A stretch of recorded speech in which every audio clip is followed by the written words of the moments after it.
Ya.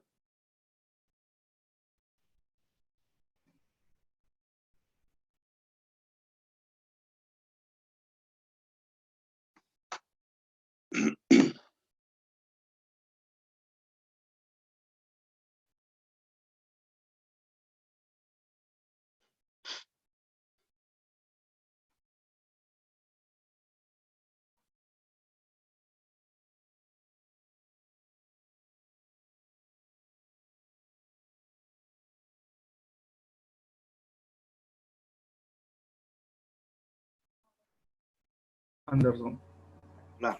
comparte tu pantalla, ¿sí? Ya, ok. Y inicias nomás.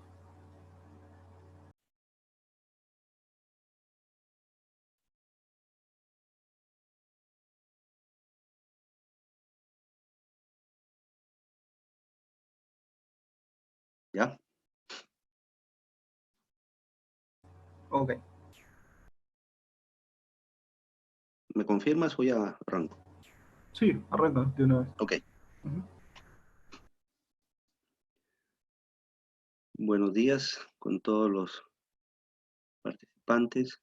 En este tema vamos a ver con un tema bastante importante, ¿no? Dentro del ámbito contable, dentro del ámbito de la preparación de la información financiera, que justamente corresponde a los principios de contabilidad generalmente aceptados, ¿no? O también muchas veces visto y leído por sus siglas, por sus iniciales, como los famosos PCGA, ¿no? Cuando veamos esta denominación, esta simbología, estamos hablando de lo mismo.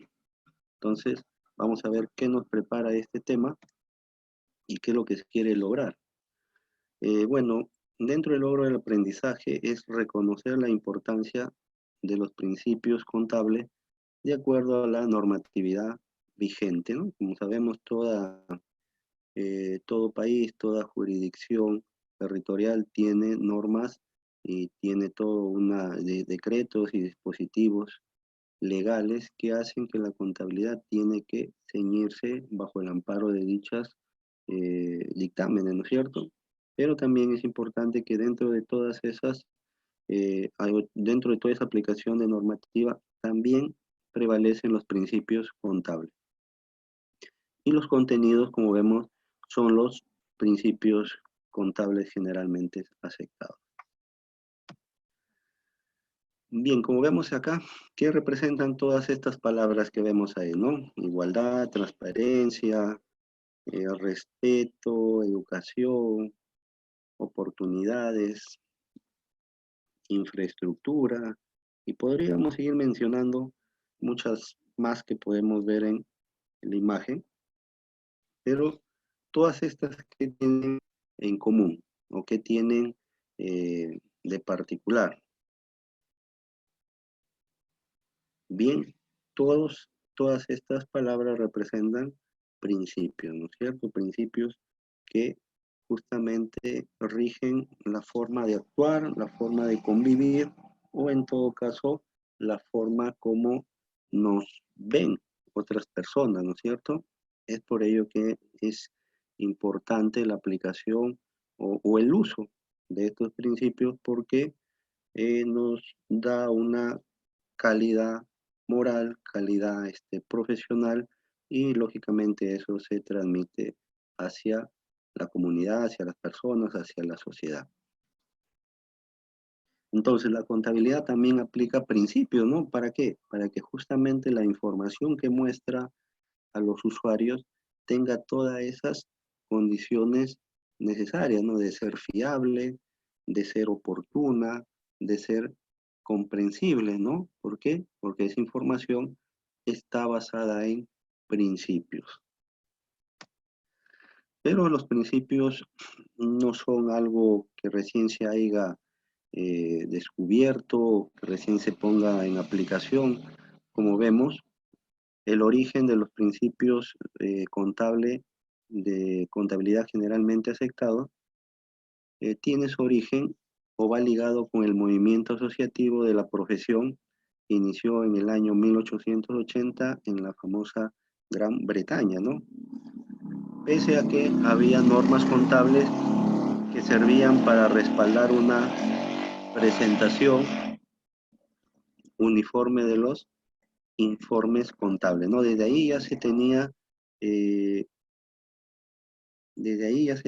determinados criterios cómo poder presentar esta información financiera a un público, ¿no es cierto? Pero con la crisis de la bolsa del año 29, se comienza a utilizar el término principio contable generalmente aceptado.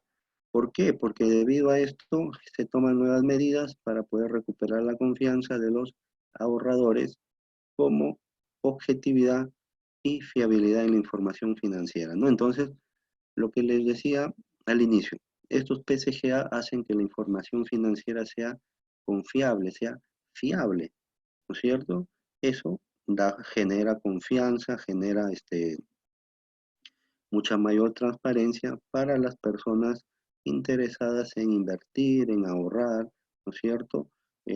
O para poder nosotros otorgar líneas de crédito, ¿no es cierto? Entonces, la aplicación de estos principios generó ese cambio o volvió a generar esa confianza que se había perdido producto de la crisis de la bolsa en el año 29. Pero estos PCGA buscan propósitos. ¿Y cuáles son? Son los parámetros técnicos establecidos que tienen como propósito la correcta preparación y elaboración de los estados financieros de las empresas, ¿no? Entonces, bajo estos principios, la información o los estados financieros gozan de calidad.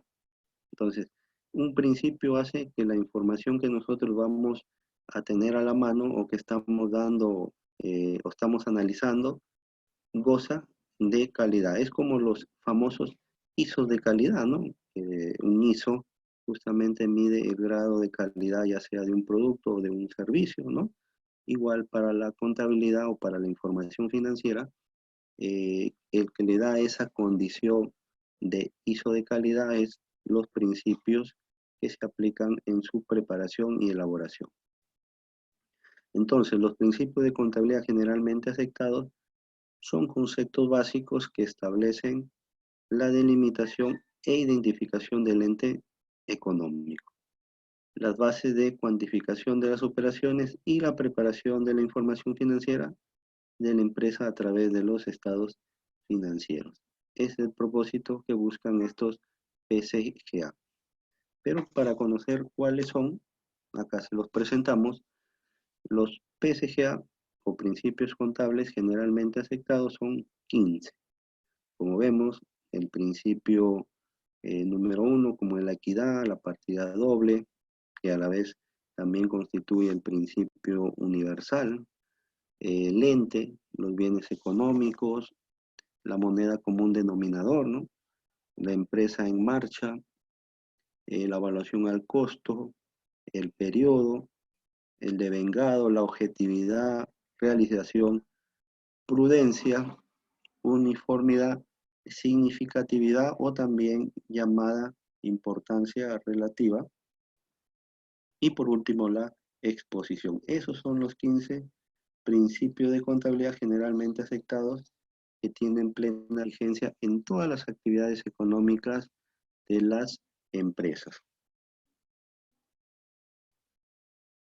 Vamos a ir viendo uno por uno, viendo su definición, viendo lo que lo caracteriza y en qué medida o en qué caso se aplicaría cada principio contable. El primer principio, como vemos, o que lo representa esa balancita, ¿no?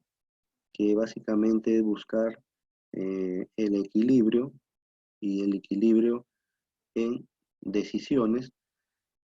En la equidad nos dice, entre intereses opuestos debe ser una preocupación constante, debido a que los que utilizan los datos contables pueden encontrarse ante el hecho de que los intereses particulares se hallen en conflicto, ¿no es cierto? Por ejemplo, si es que nosotros tuviéramos algún tipo de deuda que, que, se, que se muestra en el estado financiero, y lógicamente ante esa deuda van a haber dos intereses completamente distintos. Uno va a tener que estar la administración tributaria como ente recaudador y otro está la empresa, ¿no? O los socios, que justamente son los que van a ser sancionados, ¿no? Y ante ese tipo de conflicto, el profesional del desempeño de la actividad contable deberá tener una imparcialidad, no deberá, como se dice, inclinarse ni por una ni por otra parte, simplemente mantener una equidad. Y es lo que se busca a través de este principio, que todas las operaciones muestren esa equidad, que no haya intereses particulares que puedan haber o que puedan generar cierta inclinación a la hora de tomar decisiones para el bienestar de la empresa.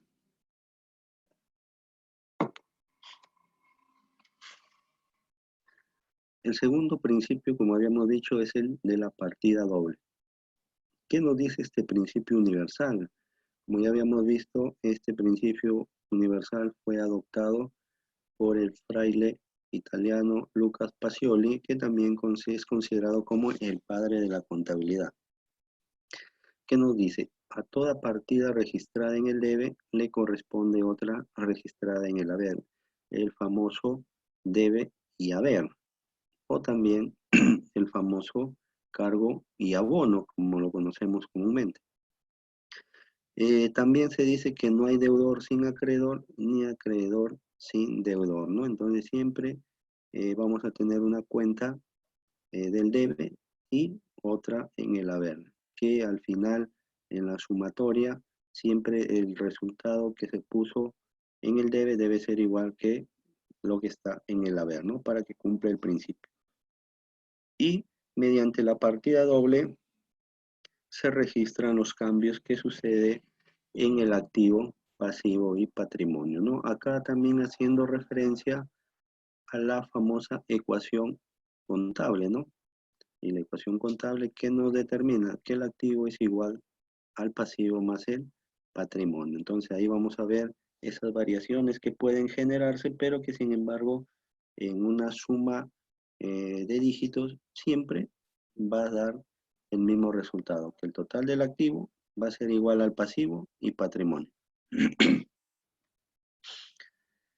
Otro principio que también es bastante usual que tengan las entidades es el principio del ente. ¿Y el principio de ente qué busca? Los estados financieros aluden a ente donde el elemento subjetivo o propietario es considerado como un tercero. El concepto de ente es distinto al de persona, ya que una misma persona puede producir estados financieros de varios entes de su propiedad. ¿Qué nos quiere dar este principio a entender?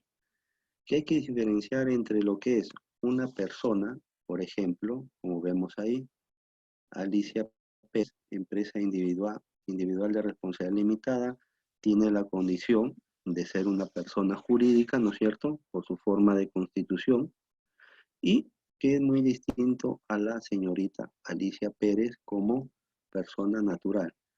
Si bien es cierto, los dos se llaman igual, ¿correcto? O en todo caso, es la persona que en una actúa como eh, propiamente con sus datos, con sus nombres y apellidos, y en la otra actúa pero bajo una forma jurídica. Estas son dos personas distintas, ¿correcto? Ahora ustedes dirán, ¿por qué? Son dos personas distintas debido a que la persona natural, habíamos dicho que asume completamente con la responsabilidad en caso de alguna contingencia futura. O sea, ¿qué quiere decir? Con sus bienes patrimoniales.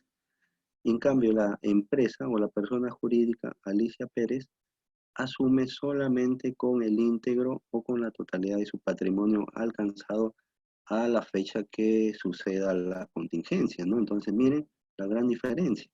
Si bien es cierto, pueden parecerse o pueden sonar igual, en la práctica son completamente distintos. Como dice el principio, que este ente es distinto a la de la persona. O sea, lo que hemos generado como ente, como persona jurídica, es distinto a la persona natural. Por lo tanto, yo como persona natural puedo producir distintos estados financieros de varios entes de mi propiedad. En otras palabras, yo puedo tener varias empresas en las cuales puedo ser propietario, puedo ser titular, puedo ser socio, y en todas ellas generar estados financieros, ¿no es cierto? ¿Por qué? Porque al fin y al cabo son de mi propiedad. Yo pertenezco ahí también, ¿no? Entonces, mire, hay que tener esto en cuenta siempre, porque muchas veces se confunde, ¿no? No se tiene muy claro el tema del ente. El ente busca eh, desvincular o aclarar el tema de que la persona jurídica es distinta a la persona natural.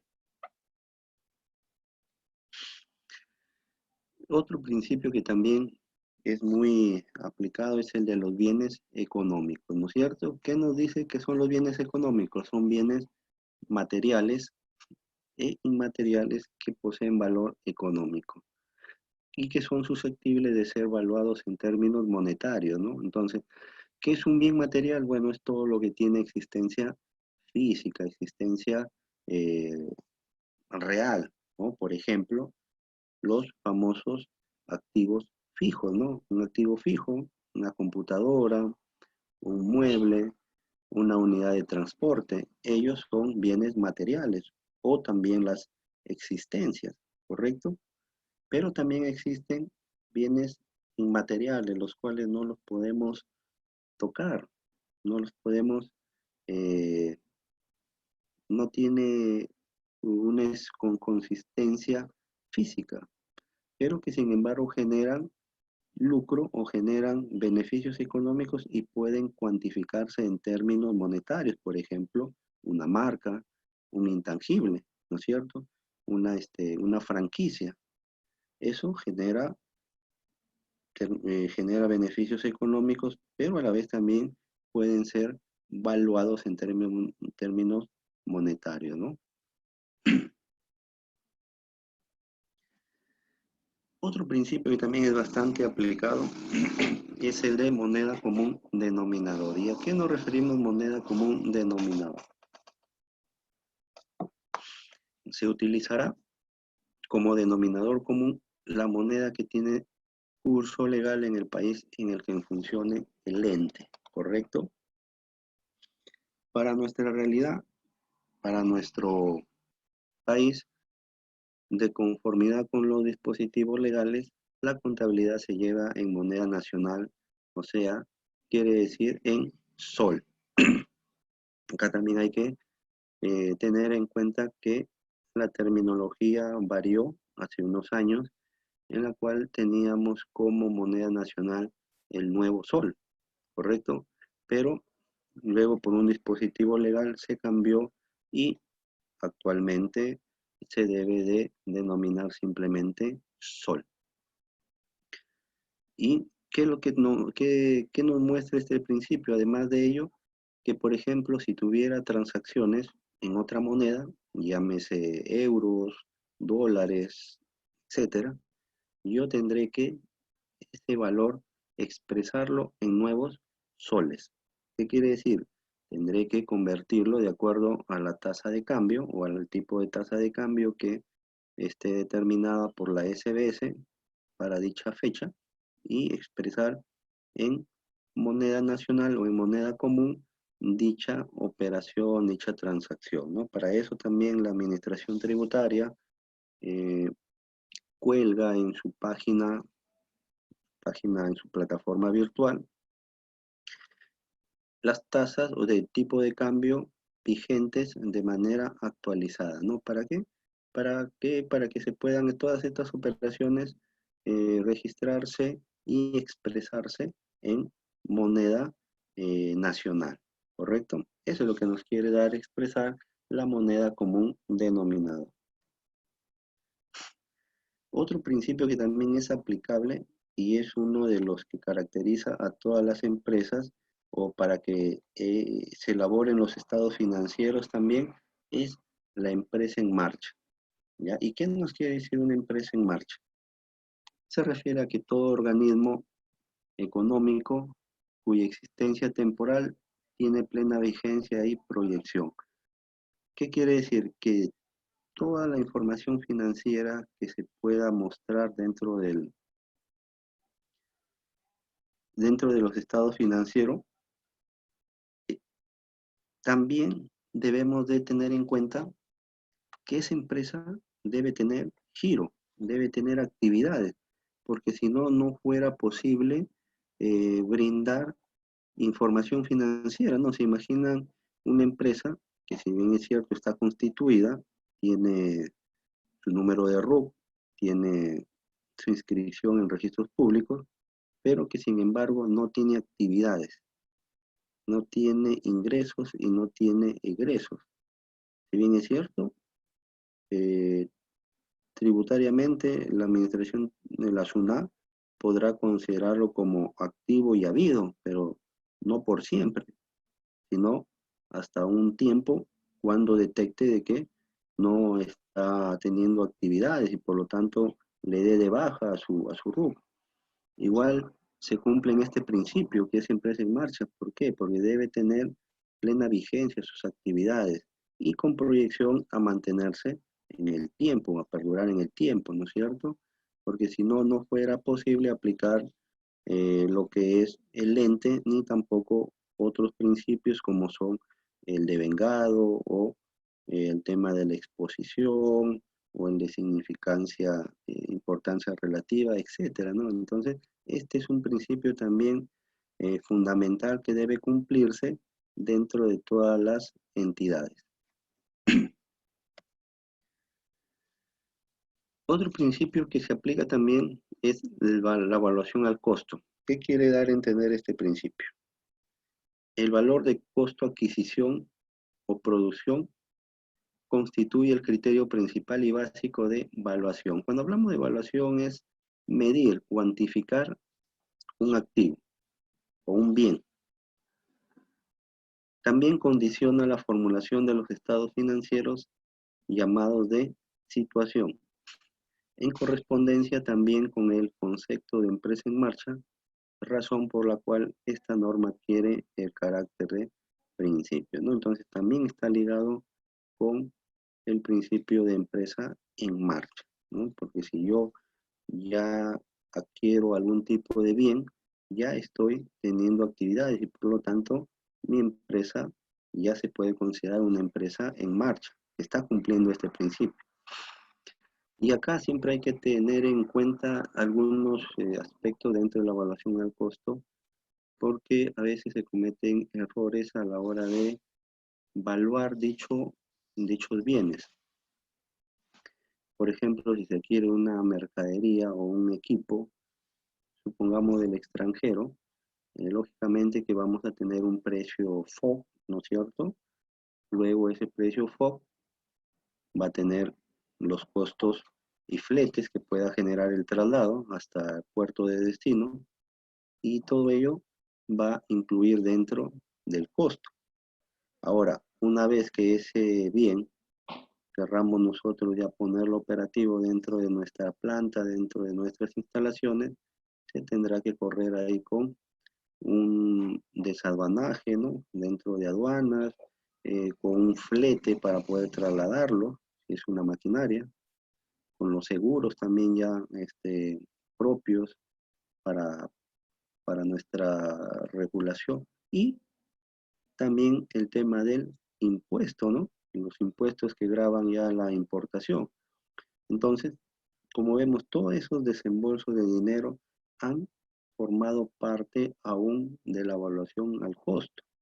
Cuando ya deja de ser una evaluación al costo, cuando ese equipo ya entra a nuestras instalaciones y ya está operativo, o sea, cuando ya tú lo enciendes y a partir de ahí ya empieza a producir. Ahí ya todo lo que es, todo ese desembolso de dinero que pueda generar ese activo, por ejemplo, para mantenimiento, para capacitación, para preparación quizás del personal adiestrado, eso ya genera lo que es gastos de mantenimiento, ya no podrían formar parte del costo. Entonces, como vemos, miren, todo lo que se tiene que tener en cuenta para poder determinar de manera correcta este principio, que es muy aplicable también a la hora que se adquieren bienes, mucho más aún cuando son de procedencia extranjera. Otro principio también que hemos visto que es muy aplicado dentro de los estados financieros es el principio del periodo, ¿no? En la empresa en marcha habíamos visto que es indispensable medir el resultado de la gestión en un tiempo, o de tiempo en tiempo, ¿no? De periodo tras periodo, ya sea para satisfacer razones de la administración, como son los gerentes, los accionistas, dueños, socios, para temas legales también, ¿no? O fiscales, como es la administración tributaria, o para cumplir con compromisos financieros, ¿no?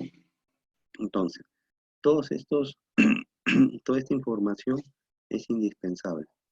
Ahora, el lapso que media entre fecha y otra que se llama periodo,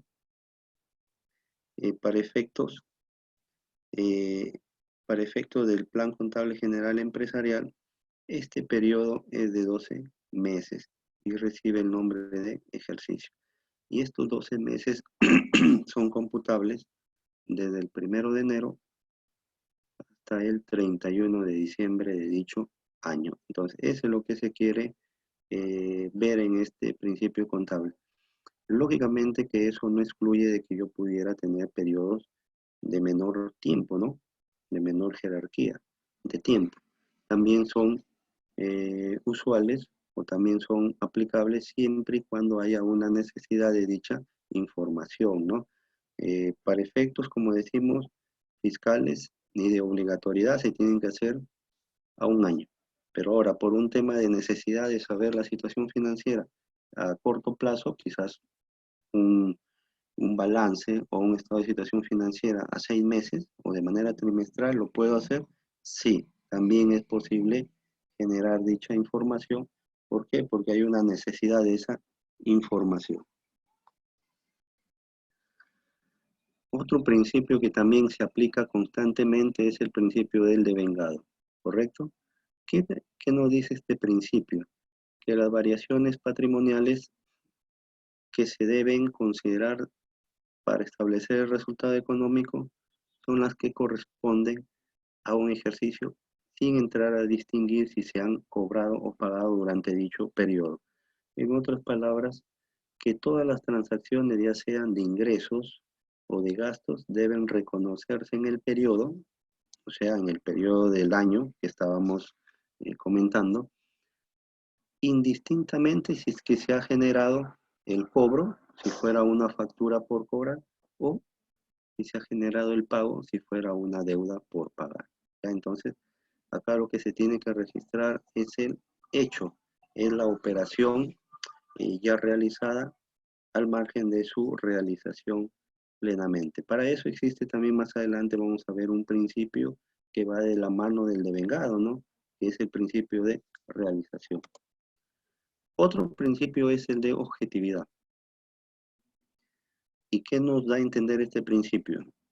Que los cambios en el activo, pasivo y en la expresión contable del patrimonio neto se deben reconocer formalmente en los registros contables, tan pronto sea posible medirlos objetivamente y expresar esta medida en términos monetarios. Entonces, todo nuestro activo, pasivo y patrimonio debe tener un sustento, que son justamente los libros o registros contables, porque ahí ya se plasma la operación comercial o la operación financiera, pero en términos ya monetarios, ¿correcto? Ahí ya se considera o se registra, por ejemplo, cuánto he gastado, cuánto he cobrado, ¿correcto? Cuánto es mi patrimonio, cuánto es mi capital, pero ya se ponen cifras, se ponen datos. Eso va a permitir que se tenga en términos monetarios todos estos elementos del estado de situación financiera bien identificados y a la vez se reconozcan en forma, de manera formal. Y acá está el principio que hablábamos que va de la mano del devengado, ¿no? Que es la realización. ¿Y qué es la realización? cuando los resultados económicos se registran, cuando son realizados o cuando la operación que los origina queda perfeccionada desde el punto de vista de la legislación o de las prácticas comerciales aplicables, y que se hayan ponderado fundamentalmente todos los riesgos inherentes a tal operación. Se establecerá como carácter general que el concepto realizado participa del concepto de devengado.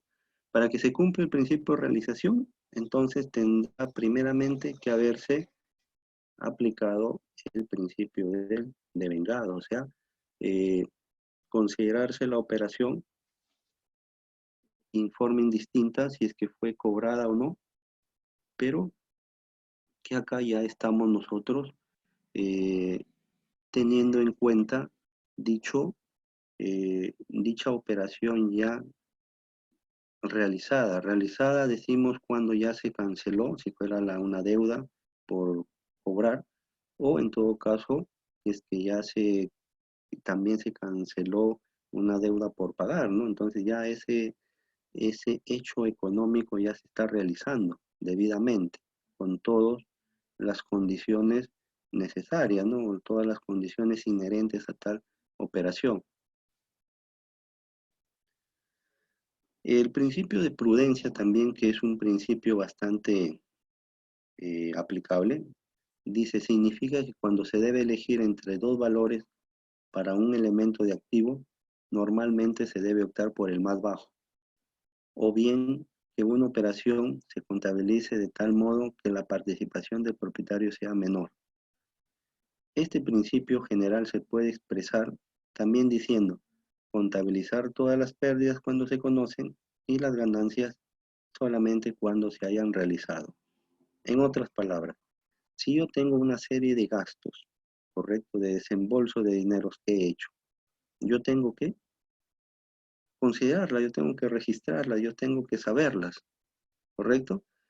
Ahora, yo sé que todo lo que he desembolsado, toda esa inversión que he hecho, toda esa salida de dinero, me va a generar un ingreso, correcto, ganancia, pero generalmente en ciertos periodos no se llega a vender toda la producción de lo invertido, ¿no? O sea, se vende solamente lo que verdaderamente se ha podido colocar. Por lo tanto, van a quedar ahí algunos ingresos que se van a diferir para siguientes periodos. Entonces, yo tendría que solamente reconocer o contabilizar todas las pérdidas cuando ya se conocen, pero las ganancias cuando ya éstas se hayan originado, y se van a originar justamente cuando se produzcan las ventas o se produzcan los ingresos. Por eso que hay que ser muy prudentes ahí, porque no podríamos considerar ingresos que no pertenecen al periodo cuando simplemente por un tema de generar una mayor ganancia, o para mostrar estados financieros que nos muestren con resultados favorables o resultados óptimos, ¿no? Porque eso generaría una distorsión de la información, además que podría ser una información engañosa, una información que no sea fiable, ¿ya? Entonces acá también habría que tomar de referencia el caso emblemático, ¿no?, de la empresa Enro, que fue uno de los grandes fraudes fiscales que generó en Estados Unidos, y producto de la manipulación de su información financiera, ¿no? Entonces se vuelve crucial el uso de la prudencia a la hora de determinar si mis ganancias se están dando verdaderamente y mis pérdidas se están registrando y contabilizando cuando ya las conozco. Otro principio que también se ve dentro de la información financiera es el de la uniformidad. ¿Y qué nos quiere dar a entender esta uniformidad? Implica que las empresas, una vez que ya hayan decidido la aplicación de una norma o método contable, todas las operaciones siguientes deberán también ser tratadas de la misma forma. ¿Para qué? Para que no genere distorsión, para que no genere inconsistencia a la hora que se muestra esta información, porque de lo contrario, los cambios van a alterar los rubros de los estados financieros, lo que le estoy diciendo, dificultando o haciendo impracticable la comparación de los rubros de un periodo a otro, ¿no? Entonces, acá es importante tener en cuenta esto, ¿no? Que si nosotros, por ejemplo, el año 2020 adopto una determinada tasa de depreciación para determinados activos, yo para el 2021 debería mantener ese ritmo. ¿Por qué? Porque esto me va a permitir conocer cuánto ha variado de un periodo tras otro el impacto de la depreciación en los activos fijos. Pero ¿qué pasaría si yo, por ejemplo, utilizo una tasa actualmente del 10% y para el siguiente año la cambio al 20%? Eso lógicamente me va a generar una inconsistencia, o sea, no me va a permitir a mí tener hechos de comparación. Como dice ahí, se va a volver impracticable. ¿Por qué? Porque yo estoy adoptando políticas distintas, métodos distintos de un periodo con relación a otro. Es por ello que la uniformidad busca esto, ¿no? Uniformizar las normas o los métodos contables que se aplican dentro de la información financiera. ¿Para qué? Para yo tener la facilidad de poder luego hacer un análisis, una interpretación de dicha información financiera y poder también tener puntos de comparación periodo tras periodo. O por ejemplo, se me ocurre a mí también eh, hacer cálculos sobre la evaluación de las existencias hoy, este año, con un método, ¿no? Con un método de evaluación que puede ser el PEX. Y para el año siguiente yo lo hago con otro método de evaluación que se podría ser el promedio, ¿no? Entonces, yo ahí, ¿qué va a pasar? Ya va a haber una alteración de la información porque están elaborados con distintos métodos de evaluación de inventarios. Entonces, dicha partida contable que es existencia va a generar una distorsión a la hora de poder hacer estas comparaciones, ¿no? Entonces la uniformidad se aplica perfectamente en la información financiera. Otro hecho también, otro principio que debe tenerse bastante en cuenta es el de significación o importancia relativa.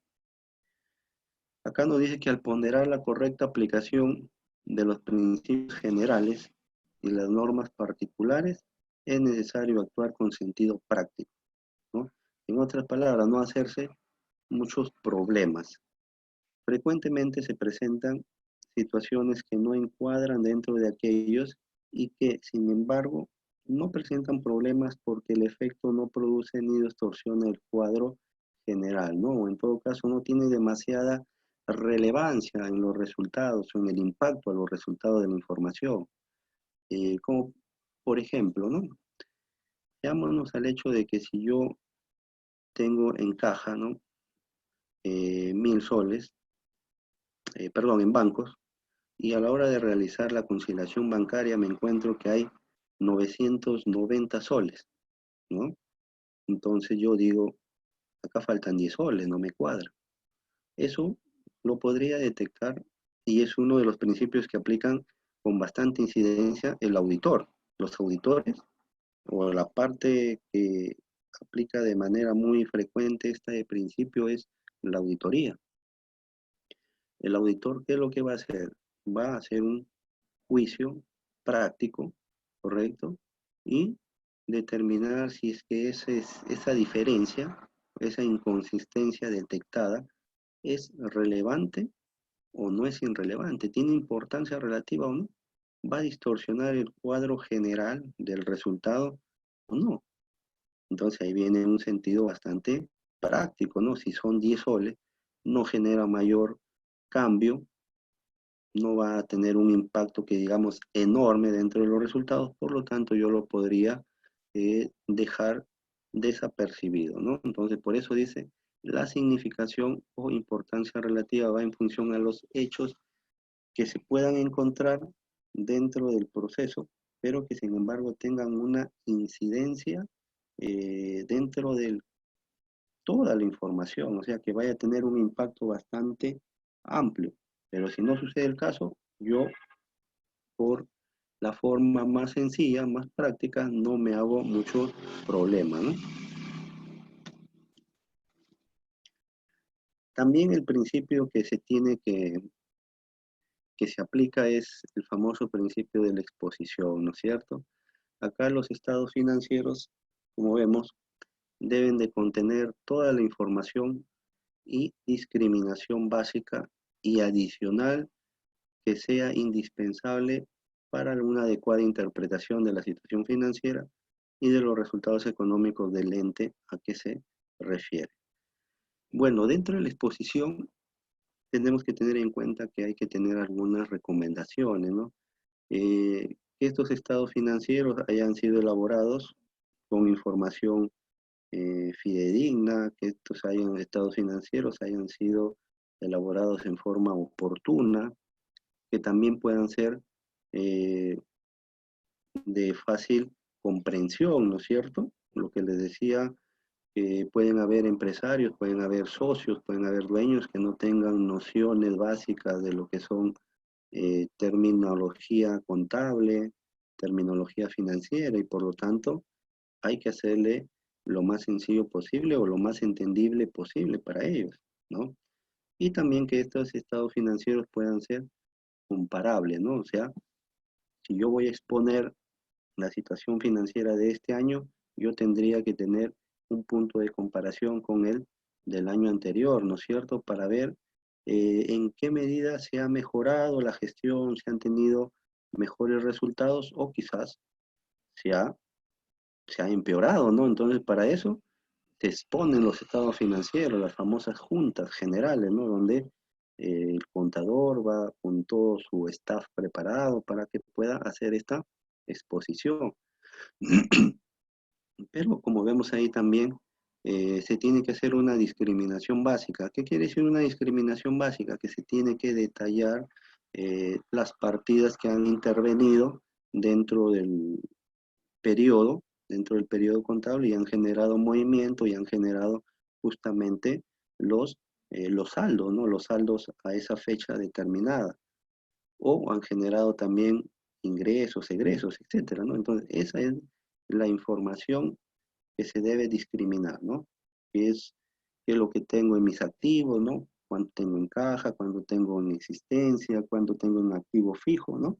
Mis deudas, cuáles son, ya sea a corto o a largo plazo, el capital, si es que ha tenido algún tipo de variación, ¿no?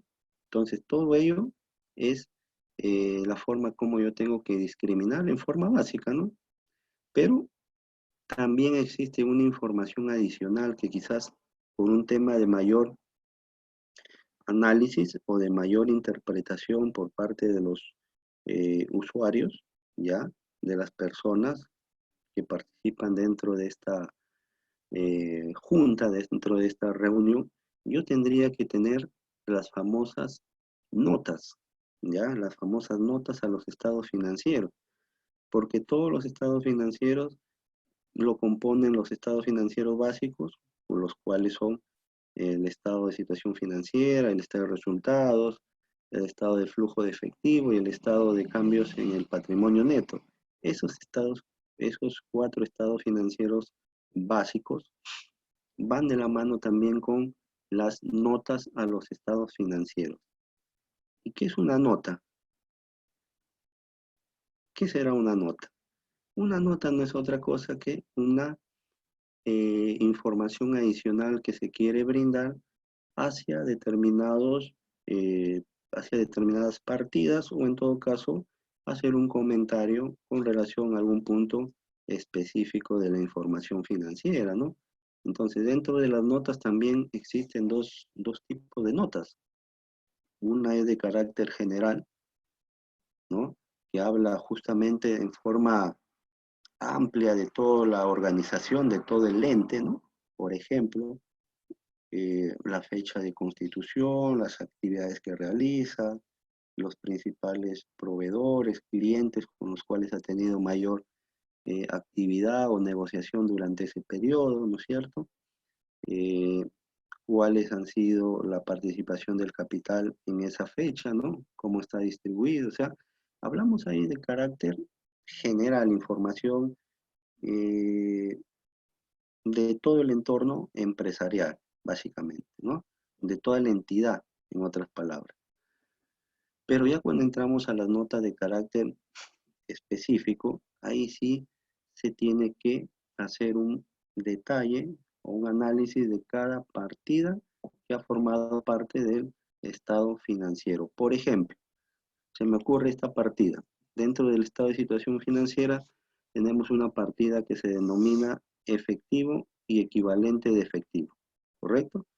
Ahora, esa partida de equivalente efectivo y equivalente efectivo, tengo como saldo al 31 de diciembre del año 2019 un monto de 20.000 soles, ¿ya?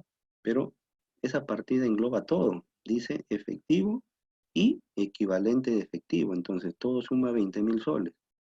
Ahora, yo como profesional tendría que tener un buen criterio para saber a qué partidas podría establecerle una nota de carácter específico.